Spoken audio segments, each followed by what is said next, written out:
well, welcome to this presentation. It is entitled Road Trip, Helping Students Reach Their Learning Destinations via Effective Course Design. And I'll turn it over to Robert Shields, your presenter, to begin. Thank you so much, Jillian, and thank you for riding shotgun with me during this virtual road trip. So before you have a vision of a road, and I want us to picture teaching and being learning designers as um, being part of a trip, being in charge of a trip as we are driving people down a road to a learning destination. It may be in a and your favorite car might be in a Nissan or a Honda or even in a school bus. But the whole goal is that we can help students reach their learning destinations by, from the beginning, putting effective course design in front of them.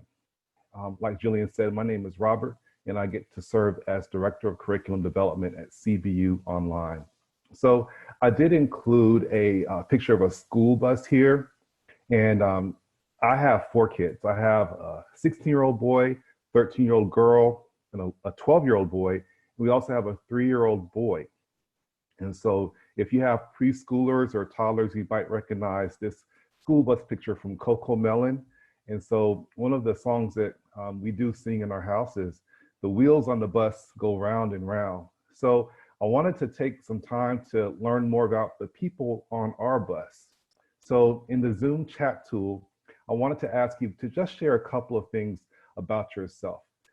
Please share your organization, and that would be your institution, your school district, etc., your company, and then also your role, whether you're an instructional designer, a professor, teacher, whatever your role is, just share that in the chat tool so I can learn more about the people on our bus today.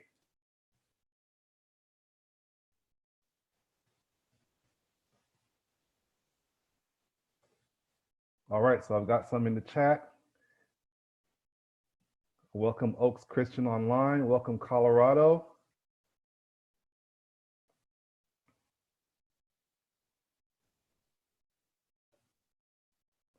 Got someone's from Cal State Fullerton. All right.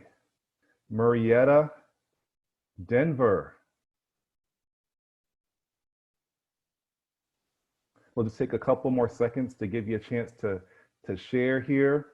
Got an instructional designer, an adjunct instructor, public speaking and interpersonal communication instructor. Excellent. Curriculum specialist. Science interactive group instructional designer. Fantastic. All the way from British Columbia, welcome.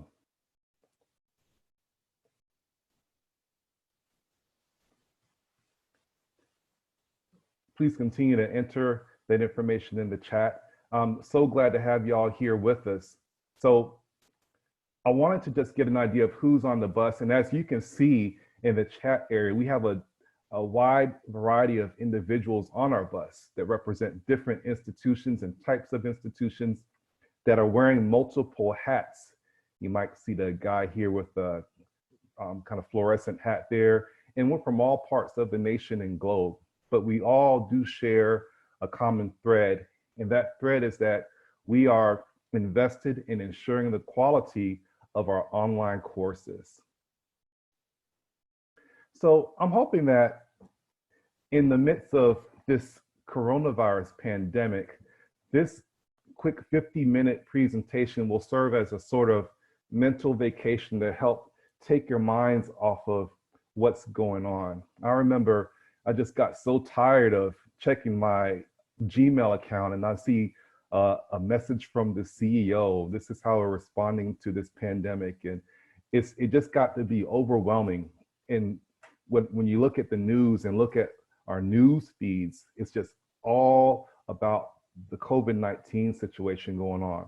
And as it is important to pay attention to that, it's good to step back and even take a mental vacation from time to time. If we can't go to our perfect vacation destination spot, we can at least envision it in our minds. Even if we close our eyes to envision our perfect vacation destination, we can always do that. So What I wanted to ask you, if you could post this in the chat session or in the chat tool, please share your dream vacation destination. After all of this is over, after the quarantine's over, in the chat, please share your dream vacation destination. And I'll read some of those out. So we've got Bali. Oh, I love Kauai. My wife and I went to Kauai for our honeymoon. The Cook Islands, Cabo, Australia, France, Ireland, any beach, I hear that. Literally anywhere except my house, I hear that. I love the Big Island also, being able to go to Disney World again. Hey, you know what? In my mind, it's not too late. It's not too early to start planning for the vacation that we're going to take, okay? It's not too early to start planning. So let's start planning this dream vacation, okay? It might be a road trip somewhere in the United States, or you might be getting on a plane to fly to that dream destination. So using the chat tool again, I want to ask you to answer 4 questions for me. So in planning your dream vacation, what are some of the factors to consider beforehand? So for example, what's the weather forecast this time of year? So if I'm going to Hawaii, if that's my dream vacation destination, am I going on during a really rainy season? So please share some of those factors that you need to consider as you plan your dream vacation. Oh, high season. Thank you, Wendy.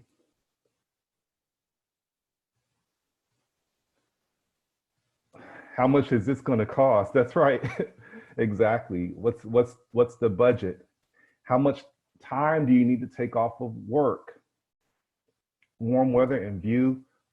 Are there things for the kids to do? Exactly. Language. Do you need to learn a new language? What about school schedules? When is there really a good time to go on this vacation? Can you go during a spring break or a fall break? Those are all great questions, all things to consider. Cost and activities. Well, you can keep on chatting there. In question 2 here, I wanted to ask you, okay, so thinking about your dream vacation, what are some of the sites that you have to visit? And what are some of the activities that you want to engage in during the vacation? As an example, I like Hawaii, so I have to attend the luau. Even though it may be super expensive, everybody expects me to go to a luau if I'm going to Hawaii, right? So what are some of those sites that you want to visit, or what are some of the activities that you want to engage in? Wine tasting. Thank you, Wendy.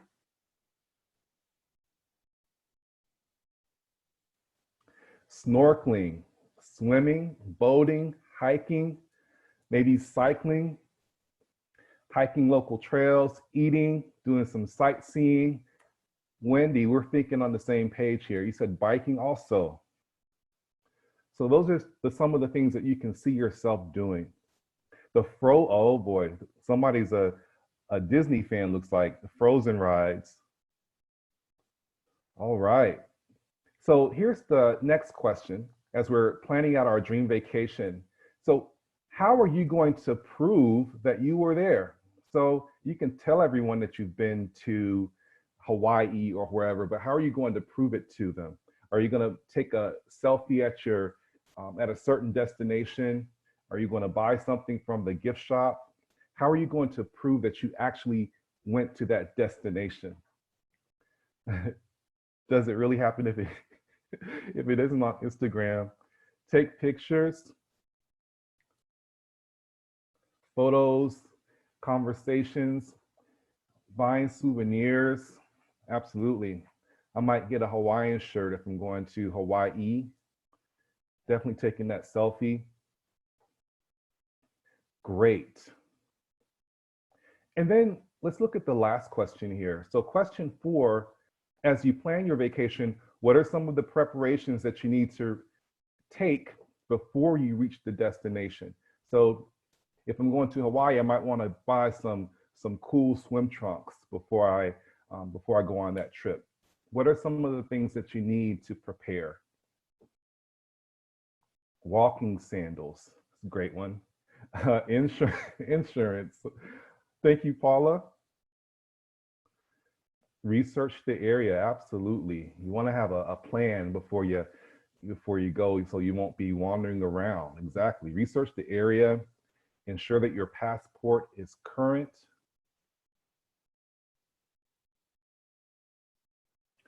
These are all great examples. Comfy shoes, limit luggage, tours, planning your tours, your passports. Excellent. Well, that's great. So once this quarantine is over, we all know we have a plan in place to go on our dream vacation, right? So as we start our session here, I just wanted to go over some of the things that I'd like to cover. So want to identify key steps in a course development process, and then have a chance to discuss strategies for creating significant learning experiences. And then finally, we're going to talk about significant learning, and we're going to apply a taxonomy for significant learning. So I want to share a little bit about our institution, the institution that I represent, and just share some best practices for the next 40 minutes or so. So I work at California Baptist University in their online and professional studies division, and we specialize in creating purposeful educational experiences for the working busy professional. We also direct our efforts toward what's becoming the new normal nowadays, that non-traditional learner. It might be that person that's working full-time, that's taking care of a family, and has so many other responsibilities. Maybe they're taking care of a loved one or a parent, but they want to continue learning. And really, we design our educational experiences for anyone that desires to have a flexible learning experience. So internally, we call ourselves OPS, or online and professional studies. So we have an ops course design process. And so we've established our process, and we've been using it for about 10 years now. And we became a QM member institution back in 2017 when our instructional designer introduced QM to the institution. So that's a little bit about CVU Online. So I want to tell you about our process and share some best practices. So we have a three-tier, three-step course design process. It involves planning, building, and delivering. So as we start our process, we're really planning out a trip to a destination, right? And we do that by using a planning document, which we currently call the Course Design Worksheet, or CDW. So around the office, if we're talking about a CDW, we all know that we're talking about this planning document. And we use this as kind of a course map to ensure that our learning objectives, which would be our course and module objectives, are aligned properly with the activities and assessments in our courses. And so we use that extensively. And in my mind, that's the most important part of the whole course development process. So the next step is one of my favorite parts of the process, actually building the course. And so that would be preparing your vehicle. So when you go to a car dealership, you're looking for certain features. You may want certain bells and whistles to be included in your car. So in online and professional studies, we do pride ourselves in building all of our courses in-house. We have faculty that serve as subject matter experts and course representatives, and they are involved in not just planning, but also building the courses in our learning management system, which is Blackboard. That would involve using an accessible course syllabus template. And then the template itself, once it's completed, is reviewed by a number of individuals, including QM trained faculty and graduate assistants. So we've had up to 4 graduate assistants on site that we've used to run our templates through the QM rubric, and they have been phenomenal. It's neat too having graduate assistants review our courses because they also can look at things from the student perspective and let us know if something doesn't make sense. So speaking of building the course, it's kind of fun because sometimes we get to build a brand new course. So sometimes we're creating a brand new program and we get to build something from scratch and design it just the way that we want it to look, with the nice features, nice colors, so we can build a new course. But sometimes we need to rebuild or refresh a course, and it gives us a chance to reinvent an old classic. So we have a refresh process that allows us to, every 3 years, revisit courses and update them as needed. And that's very important, especially when we look at certain courses in certain fields like accounting, healthcare, technology, that may be impacted by a number of changes and that are more sensitive to changes in technology, society, government, etc. So the process for building and refreshing are the same in our case. Then after that course is built and approved, we get to drive that new vehicle or refreshed vehicle to the destination for the first time. For us, that would mean teaching the class for the first time and making any necessary modifications. If you've designed or redesigned a course and you've taught it, you may know the experience of, oh my goodness, I can't believe that I forgot to add this, or this isn't really working, we need to take it out for the next time. I think that's one of the strengths of our process, is the fact that our teachers get to teach the course the first time in most cases and make those adjustments. So that's a quick overview of our process. I wanted to ask if you have any questions so far. Jillian, I don't know if we have any questions in the QA panel. No questions yet in the Q&A chat. Okay. Well, we'll keep on moving toward our destination. Please feel free to post any questions that you have in that QA tool. So our process is really informed by some of the work of L.D. Fink, and you may be familiar with his book, Designing Significant Learning Experiences. And so he lays out a course design plan in his book, and we've used a lot of his work and a lot of his thoughts in our process. So the first step would be analyzing the situational factors. So there are a number of factors that you have to consider before you even start thinking about learning goals, which are step 2. It's kind of neat because our course representatives, which are also our faculty, they really get to put a stamp, their stamp on the courses by writing learning goals. And then we develop an assessment and feedback strategy, and I'll tell you a little bit more about that in a few moments. Then selecting learning activities to help students get to their destination, and then making sure that all of the key components, and we can think about this from a QM perspective as we think about objectives, learning activities, assessments, and tools, making sure all of those key components are integrated. And there's Mr. Fink there. So you may remember in our earlier activity, we were talking about what the factors are that need to be considered before we plan our trip to our destination. What's the weather like in that destination this time of year? What's popular? And then what are the essential must-see destinations? So we think about situational factors in developing a course like this. So what's the general context of the course? And I like to look at it like this. So what are the expectations upon a person that's going to finish this course? So let's say you are building a course that's a graphic design course.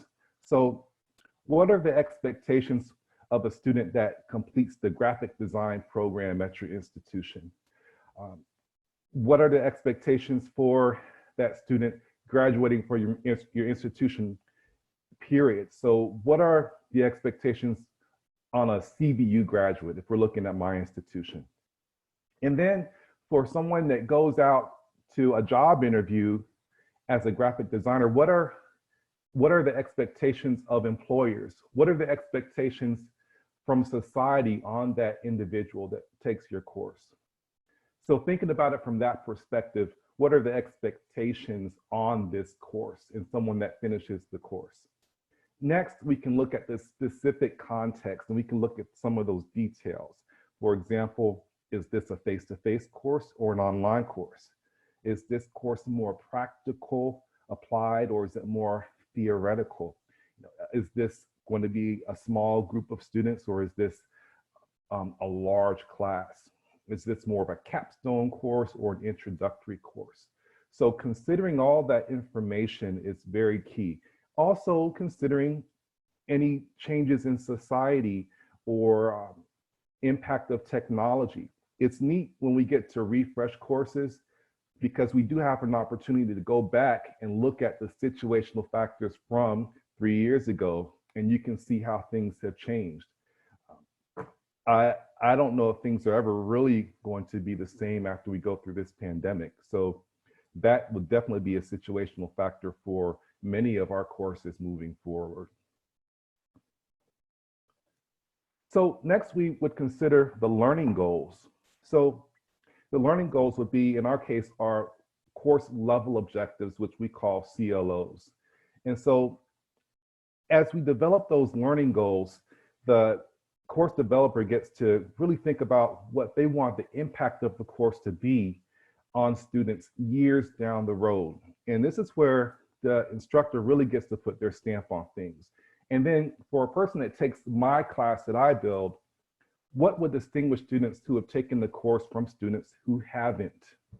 And then those stops along the way toward those course destinations would be considered those module objectives. In our case, we offer most of our courses in an 8-week format that contain 8 modules.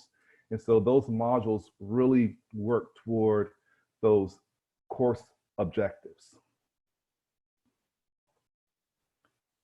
Next, we have feedback and assessment strategy. So in our classes, we really are careful to ensure that our courses meet their expected program outcomes.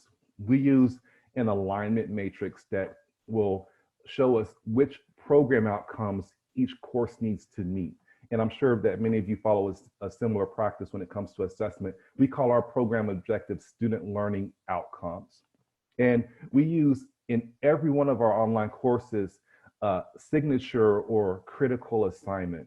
And in that critical assignment, we really work to ensure that all of those outcomes are met. If we say that they need to be met in our matrix, they're going to be met in the critical assignment. So I wanted to ask you a question because we're talking about feedback right now, and we know how important feedback is in the assessment process. So especially in online, making sure that we are effective as educators and teachers in providing feedback is definitely essential. So in an online environment, what are some ways that feedback can be provided? Let's use the webinar chat tool just to answer that question for a few moments. So, I mean, there may be ways to provide feedback in a video form.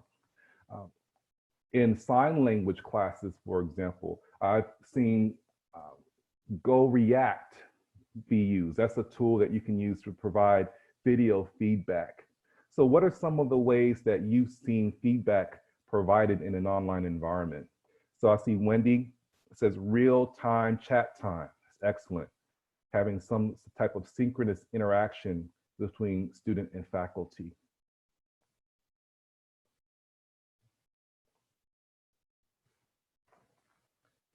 You may use audio feedback. You may schedule a time to create a video. And maybe you take time to review all of the posts and provide the feedback in one video. Or you may decide to provide individual feedback, comments, markup on documents, audio and video, discussion board comments. Great, all of these are great. And it really comes down to making sure that we are providing feedback that helps the students get to the next level. We use Zoom for individual face-to-face feedback as well as written feedback. Excellent. We'll just take a few more moments to get your input.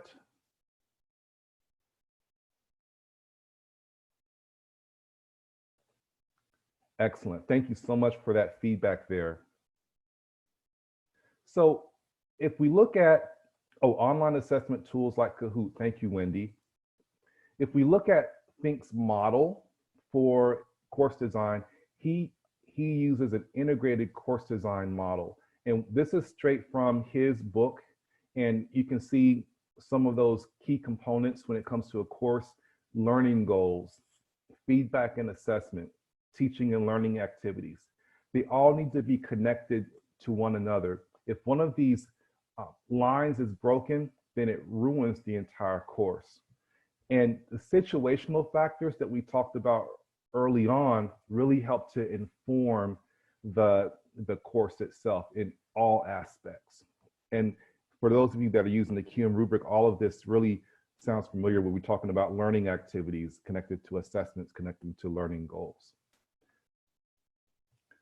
So I wanted to ask you a quick question, and I want to use the Zoom chat again.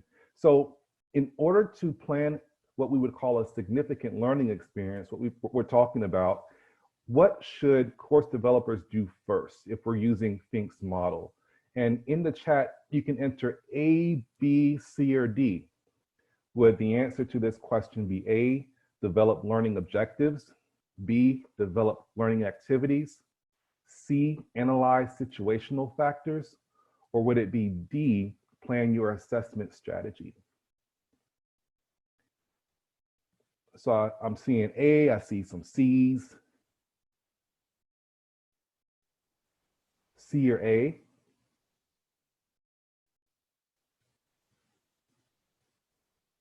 A, okay. Okay, we'll take a few more seconds to get your input here. So I wanted to give you what Fink's answer would be, and then I'll tell you what we do at CBU Online. So Fink's answer would be C, analyze situational factors. So analyzing situational factors would normally happen first. However, if you are working at an institution where you're already using pre-written course descriptions and you already have established student learning or program outcomes, those may already serve as your situational factors. So you may truly be starting here in what Fink would call step 2. And I know in our case, we start with creating the learning objectives because we already have the program outcomes set in place before us in most cases. We already have a course description to work from.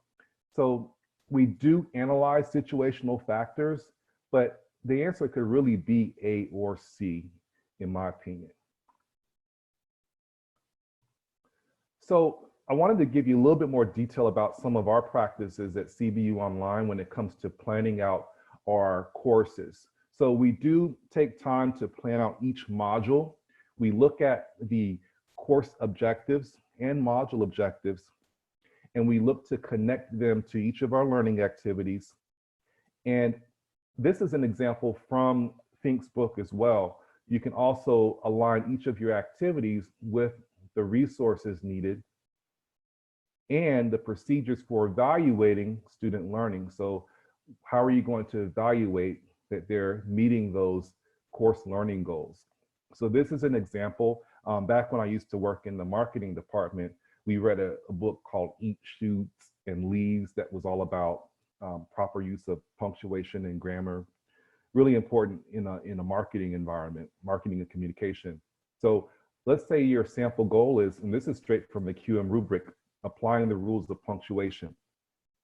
You may have students complete an assignment where they edit a sample paper that contains errors, and then the activity may help to, or would help you prepare to meet that learning goal. And we may use an interactive tool such as VoiceThread or Soft Chalk or something like that to help reinforce some of those skills needed. And then the resources would be included as well. So everything is connected and aligned, and it's clear and explicit for not only the course developer, but anyone that is evaluating the course maybe on a higher level. Let's say your courses are reviewed by a discipline lead or perhaps a program director or a department chair. Everything's clear and written out. So that's really the first part of our process. Then the course developer would develop that trip itinerary for their passengers. So how do we ensure that our students are prepared for the trip? You remember that I talked about making sure that I had a good pair of swim trunks for my trip. So what do they need to have prepared? What materials do they need? If they're taking an art class, what materials do they need to purchase from the art store?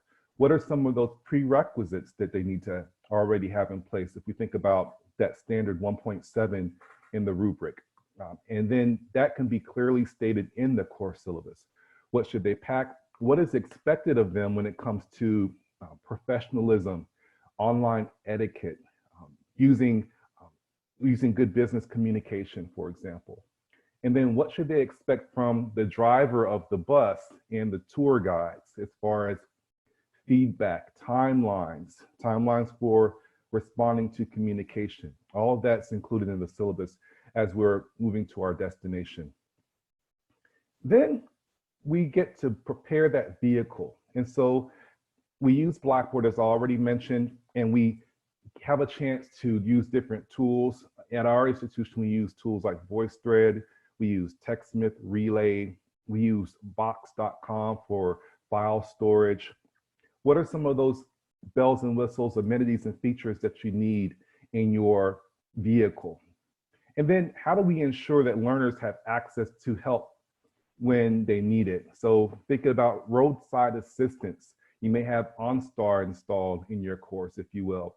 How do they get access to student service advisors? If they need academic counseling, if they need non-academic counseling, if they need technical support, how do they get to that? So that's what we can clearly state in our template and syllabus. And then how do we ensure that all of our learners are able to enjoy the trip? Making sure that our courses are accessible and that we look at universal design for learning principles. So making sure that learners have ways to digest information, share information in multiple ways, and represent information in multiple ways. So those are just some best practices that we use at CBU Online. I wanted to stop again to see if there are any questions, perhaps in the QA section. No questions yet, No Robert? questions. All right. Okay. Well, feel free to ask any questions as we continue to move forward. So I wanted to take a moment too to talk about one section of Fink's text as he talks about a taxonomy of significant learning. All right, so the first three categories or dimensions of his taxonomy may be very familiar to you that are instructional designers or educators, as we look at Bloom's foundational knowledge, application, and integration. Now, there are three additional dimensions that Fink uses in his taxonomy. The first one is the human dimension, where we provide space in our courses for students to learn about and perhaps think about changing their self. And then they also look at understanding and interacting with others related to the discipline. So I wanted to share an example of one thing that we do in some of our courses as we use some elements of self-directed learning. One question that we ask at the beginning of one of our CIS courses, Computer Information Systems, what do I already know about information systems? And then we also ask throughout the course, how can I apply what I learned this week to my personal and professional life?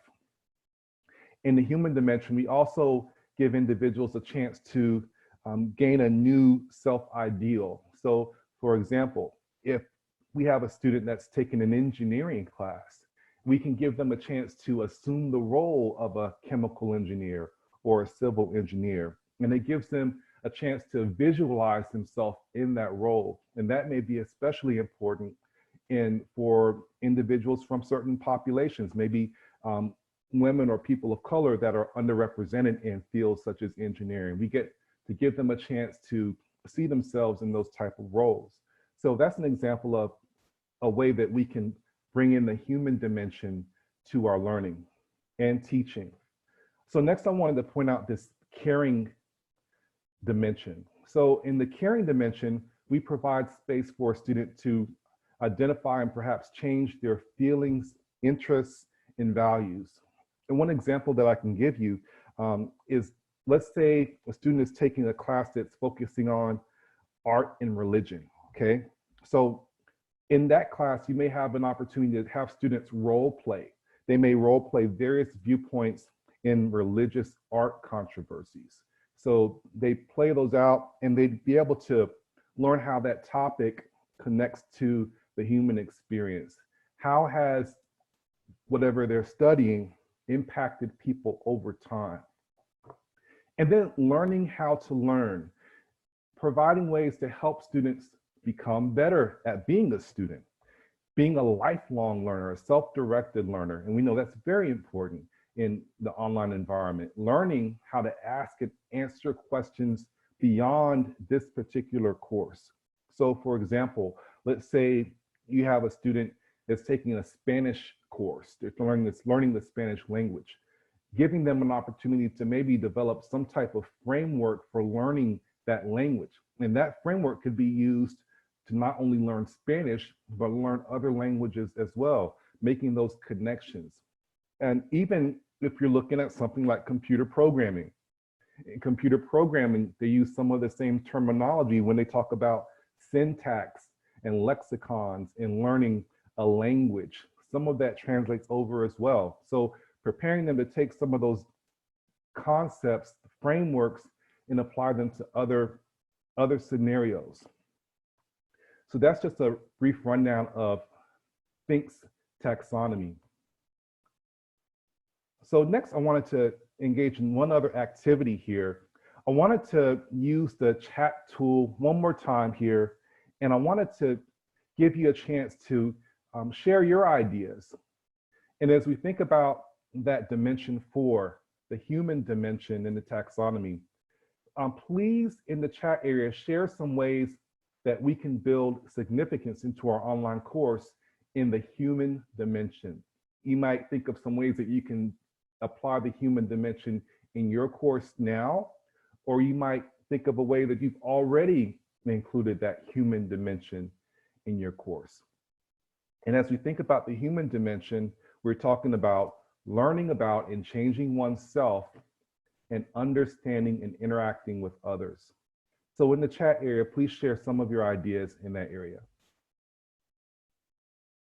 Wendy says group work or conversations where you take on the role of the other. And I think that's very important as we try to think from a global perspective. We remember certain populations that may be in the margins, that don't get the attention sometimes that they need. So that's a great example. Human dimension. Any other examples? Learning about and changing oneself and understanding and interacting with others. Let's move on to the next. I'm working on a digital literacy course and some students are uncomfortable with technology. This perspective will help me help them see themselves as computer users. That's fantastic. Excellent. Being able to, in some situations, you can't be what you can't see, right? So giving them a chance to see themselves as computer users. Excellent. So as we look at the caring dimension, let's use the chat tool again to talk about a way that we can build significance into a course in that area, caring, helping students identify and change their feelings, interests, and values. Please give me some examples there of how you might introduce that caring dimension in your course.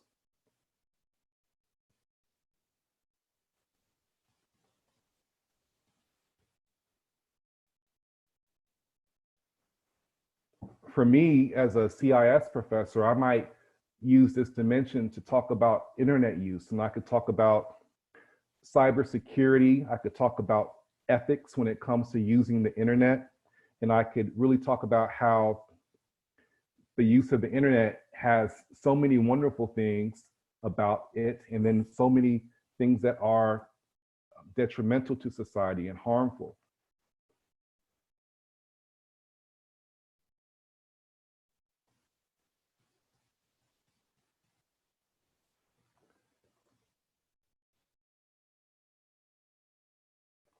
Thinking about your discipline, thinking about how you may introduce the students to how that topic can connects to the human experience.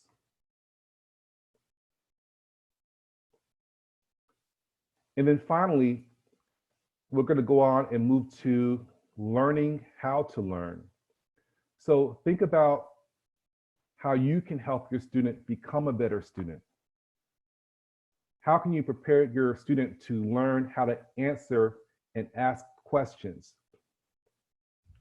Not just in your course, but in courses in the future, and becoming a self-directed learner. So Paula says check-ins, asking for personal references, experiences, or connections. We discuss both the benefits and problems with labels in the mental health field. So those are just things to think about as you are designing your courses. If you wanted to add to what you may be doing with Bloom's as you're developing your courses, perhaps consider those categories. And the whole idea is that we're making the learning experience significant and meaningful for the students, where they can connect what they're doing to the human experience. So as we draw things to a close here, I wanted to just present some questions for you, then I'll ask you for your questions. So number one, how often in your institution should online courses be refreshed? Is it every 3 years? Is it every 2 years? Is it every 5 years? What has changed in the community, society, or world since the course was last developed? And then how will that impact your goals for the course? What course descriptions or program outcomes need to be considered as you develop your courses? Considering topics such as diversity, equity, faith, or other values, how will those values be integrated and at what frequency? Is there an artifact, maybe a final project or capstone project that each course will use to measure program outcomes? And then finally, what will you do to give students opportunities to practice before completing that artifact, whether you use a capstone project, critical assignment, signature assignment, etc.? Those are questions to ask yourself. So now is the time for Q&A. If you have any questions, please send those to the chat. I think we have maybe about 5 minutes left. So please let me know if you have any questions about anything that we've covered today. As you're thinking about those questions, I do want to let you know that I will make this presentation available to you. It will be posted on the QM website for the conference. If you want to get a copy of it earlier, I'll be happy to email it to you. I'm going to go ahead and post my email address here in the chat area if you are interested.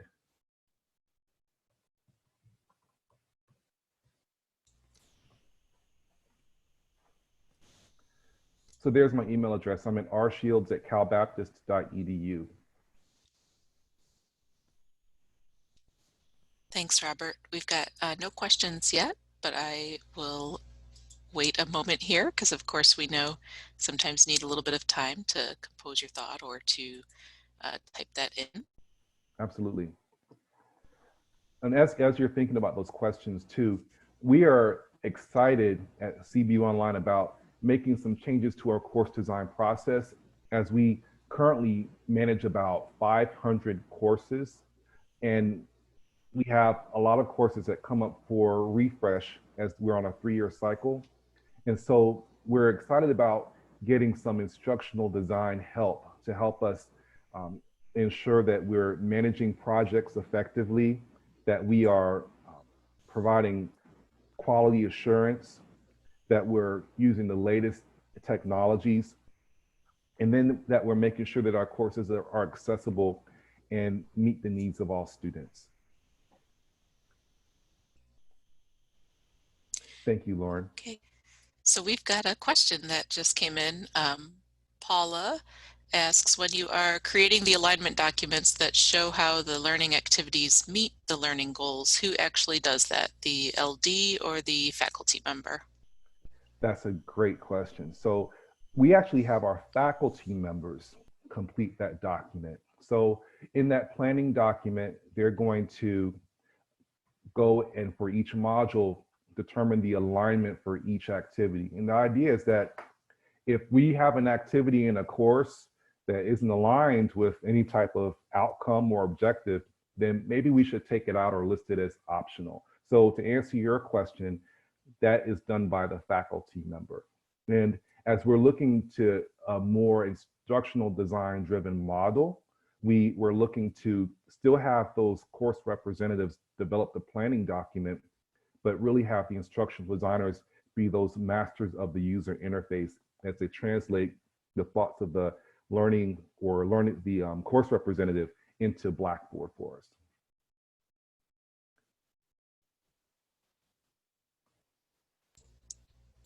Paula says thank you. Thank you. Thank you very much.